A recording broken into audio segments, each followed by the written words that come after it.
नमस्ते स्टूडेंट्स। आज हम ऑर्गेनिक केमिस्ट्री का एक बहुत ही इंपॉर्टेंट चैप्टर शुरू करने जा रहे हैं, aldehydes, ketones and carboxylic acids. देखो, ये चैप्टर ना बोर्ड एग्जाम्स और कॉम्पिटिटिव एग्जाम्स दोनों के पॉइंट ऑफ व्यू से काफ़ी क्रूशल है। तो चलिए इस इंटरेस्टिंग टॉपिक को बिल्कुल डिटेल में समझते हैं।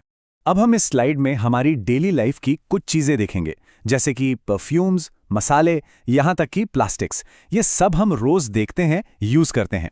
लेकिन क्या कभी सोचा है कि इन सभी अलग अलग दिखने वाली चीज़ों में केमिकली अंदर से कुछ कॉमन हो सकता है? यही सवाल इस चैप्टर की फाउंडेशन है। तो इस स्लाइड में पिछले सवाल का जवाब है। इन सभी चीज़ों में एक खास केमिकल ग्रुप कॉमन होता है, जो इन्हें इनकी यूनिक प्रॉपर्टीज़ देता है। और इसी ग्रुप के बारे में हम इस पूरे चैप्टर में डिटेल से पढ़ने वाले हैं। तो अब हम इस स्लाइड में मिलते हैं इस चैप्टर के हीरो से, द कार्बोनिल ग्रुप। ध्यान से देखिए स्क्रीन पर। यह एक फंक्शनल ग्रुप है जिसमें एक कार्बन एटम एक ऑक्सीजन एटम से डबल बॉन्ड से जुड़ा होता है। हम इसे लिखते हैं greater than C double bond O। यही वो ग्रुप है जो एल्डिहाइड्स, कीटोन्स और इनके जैसे दूसरे कंपाउंड्स की सारी प्रॉपर्टीज और रिएक्शंस को कंट्रोल करता है। इस चैप्टर का ये समझ लो सेंट्रल पॉइंट है। चलिए अब इस स्लाइड में आज के लेक्चर का रोड मैप देखते हैं। हम 5 की टॉपिक्स कवर करेंगे। सबसे पहले कार्बोनिल फैमिली के मेंबर्स को जानेंगे, फिर उनका नॉमेनक्लेचर यानी नामकरण और स्ट्रक्चर समझेंगे। उसके बाद इनको बनाने के मेथड्स पर फोकस करेंगे, फिर उनके इंपॉर्टेंट केमिकल रिएक्शंस देखेंगे और आखिर में एल्डिहाइड्स और कीटोन्स को डिफरेंशिएट करना यानी उनमें अंतर करना सीखेंगे। तो इस स्लाइड से हम शुरू करते हैं हमारे पहले सेक्शन को। इस सेक्शन में हम कार्बोनिल फैमिली के अलग अलग मेंबर्स से मिलेंगे और उनकी पहचान करेंगे। Let's get to know this family. अब यहाँ इस स्लाइड में देखिए कार्बोनिल परिवार के सदस्यों को।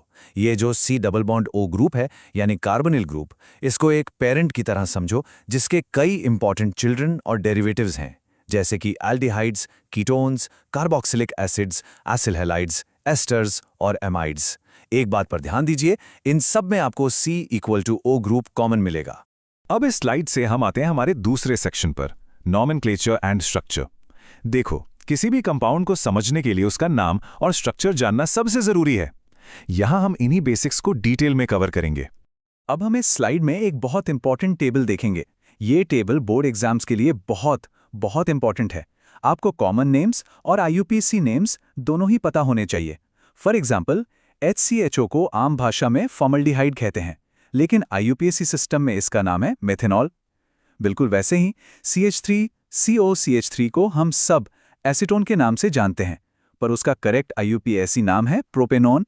इसलिए दोनों नामों पर ध्यान देना जरूरी है, आगे काम आएगा।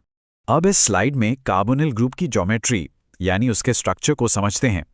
इसका जो सेंट्रल कार्बन एटम है वो sp2 हाइब्रिडाइज्ड होता है। अब sp2 हाइब्रिडाइजेशन का मतलब क्या है?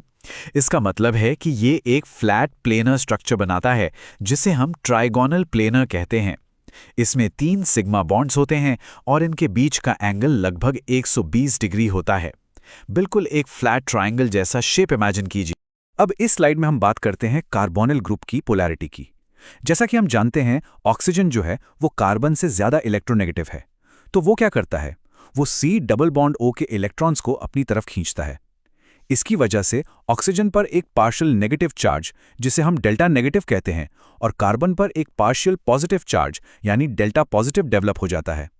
और यही डाइपोलर नेचर एल्डिहाइड्स और कीटोन्स के रिएक्शंस का सबसे बड़ा कारण है, क्योंकि ये पॉजिटिव कार्बन एक एक्सीलेंट इलेक्ट्रोफिलिक सेंटर बन जाता है। न्यूक्लियोफाइल्स आकर इस पर आसानी से अटैक कर सकते हैं। चलिए अब इस स्लाइड से हम अपने तीसरे सेक्शन की तरफ बढ़ते हैं। यहाँ हम सीखेंगे कि एल्डिहाइड्स और कीटोन्स को लेबोरेटरी में प्रिपेयर कैसे किया जाता है। हम इनके प्रिपरेशन मेथड्स यानी बनाने की विधियों को समझेंगे। अब इस स्लाइड में कुछ कॉमन प्रिपरेशन मेथड्स हैं। इनमें से कुछ आपने पिछले चैप्टर्स में भी पढ़े होंगे, जैसे प्राइमरी अल्कोहल के ऑक्सीडेशन से एल्डिहाइड बनता है और सेकेंडरी अल्कोहल के ऑक्सीडेशन से कीटोन। इसके अलावा एल्कीन्स की ओजोनोलिसिस और एल्काइंस की हाइड्रेशन से भी हम इन कंपाउंड्स को बना सकते हैं। ये सभी बहुत फंडामेंटल बेसिक रिएक्शंस हैं। अब इस स्लाइड में एक बहुत ही इंपॉर्टेंट नेम्ड रिएक्शन पर फोकस करते हैं, रोजनमुंड रिडक्शन। नेम्ड रिएक्शंस एग्जाम्स के लिए एक्सट्रीमली इंपॉर्टेंट होती हैं। इन पर डायरेक्ट क्वेश्चन बनता है, जैसे explain रोजनमुंड reduction with an example. तो आइए इस स्लाइड में रोजनमंड रिडक्शन को समझें। इस रिएक्शन में हम एक एसिल क्लोराइड यानी RCOCl लेते हैं और उसका हाइड्रोजनेशन करते हैं। हाइड्रोजनेशन का मतलब है रिएक्शन विद हाइड्रोजन। यहाँ एक खास कैटलिस्ट यूज होता है, पैलेडियम, जो बेरियम सल्फेट के ऊपर डिपॉजिटेड होता है। रिजल्ट में हमें सीधा एल्डिहाइड मिल जाता है। एक बात याद रखना, ये रिएक्शन स्पेसिफिकली एल्डिहाइड बनाने के लिए ही यूज होती है। अब इस स्लाइड में एक और इंपॉर्टेंट नेम्ड रिएक्शन है इटार्ड रिएक्शन। ये रिएक्शन खास तौर पर एरोमेटिक एल्डिहाइड्स जैसे कि बेंजाल्डिहाइड बनाने के लिए यूज की जाती है। ये भी एग्जाम्स के लिए एक मस्ट नो रिएक्शन है, इसको अच्छे से समझना। इस स्लाइड में इटार्ड रिएक्शन का प्रोसेस देखिए। हम स्टार्टिंग मटेरियल लेते हैं टोल्यूएन। इसका रिएक्शन हम क्रोमिल क्लोराइड CrO2Cl2 के साथ करते हैं।